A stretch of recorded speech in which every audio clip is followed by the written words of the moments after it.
بسم اللہ الرحمن الرحیم۔ السلام علیکم ناظرین، عنایت چیمہ وائس میں دل کی گہرائیوں سے خوش آمدید۔ حضرت عمر فاروق رضی اللہ عنہ سفر پر جا رہے تھے۔ جاتے جاتے سفر کے دوران انہیں بھوک لگی۔ ہوٹلوں اور ریسٹورنٹس کا زمانہ تو تھا نہیں کہ بھوک لگی تو کسی ہوٹل میں جا کر وہاں سے کھانا کھا لیا جائے۔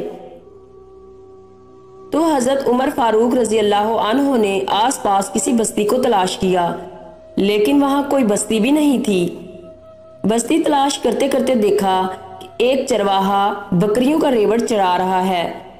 اس سے جا کر کہا کہ میں مسافر ہوں اور مجھے بھوک لگی ہے، مجھے ایک بکری کا دودھ نکال دو تاکہ میں پی لوں اور اس کی قیمت جو بھی تم چاہو وہ میں تم کو ادا کر دوں۔ چرواہے نے کہا کہ جناب، میں ضرور آپ کو دودھ دیتا، لیکن یہ بکریاں میری نہیں ہیں، میں تو ملازم ہوں، مجھے مالک نے بکریاں چرانے کے لیے رکھا ہوا ہے اور جب تک میں اس سے اجازت نہ لے لوں اس وقت تک مجھے آپ کو دودھ دینے کا کوئی حق نہیں۔ حضرت عمر فاروق رضی اللہ عنہ لوگوں کو آزمایا بھی کرتے تھے، اس لیے آپ نے ان سے کہا کہ میں تمہیں تمہارے فائدے کی ایک بات بتاتا ہوں، اگر تم اس پر عمل کر لو۔ اس بندے نے پوچھا وہ کیا؟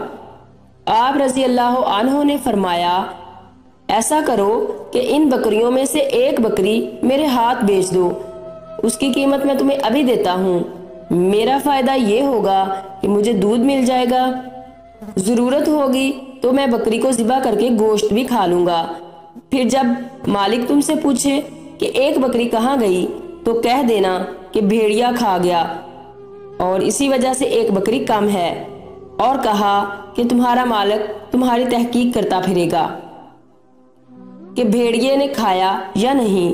تم ان پیسوں کو اپنی جیب میں رکھ کر ان کو اپنی ضرورت میں استعمال کرنا، اگر تم ایسا کر لو گے تو اس میں تمہارا فائدہ بھی ہے اور میرا بھی۔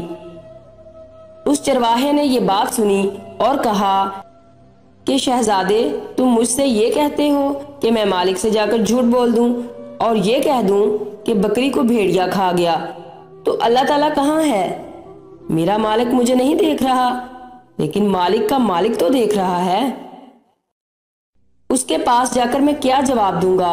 مالک کو تو میں خاموش کر سکتا ہوں، لیکن اس مالک کو کیسے خاموش کروں گا؟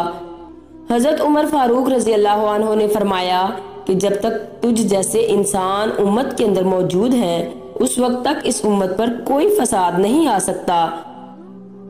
جن کے اندر اللہ کے سامنے جواب دہی کا احساس موجود ہے، جب تک یہ احساس باقی ہے اس وقت تک دنیا میں امن باقی ہے۔